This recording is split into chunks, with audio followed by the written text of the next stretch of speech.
ស្រឡាញ់នាងខ្ញុំឈ្មោះប៉ុនផុកម៉ៃអឺជាសិស្សរៀននៅថ្នាក់ទី6កហើយសាលាបឋមសិក្សាបុរាណីហ៊ុនសែនដំណាក់ចង្អើរ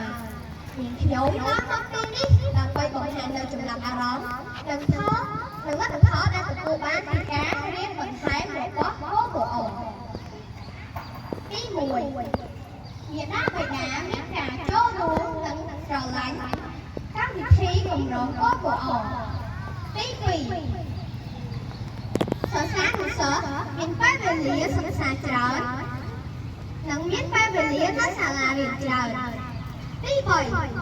សិស្សានុសិស្សមិនសូវមានពេលវេលាក្នុងការមើលទូរស័ព្ទនិងគ្រឿងអេឡិចត្រូនិក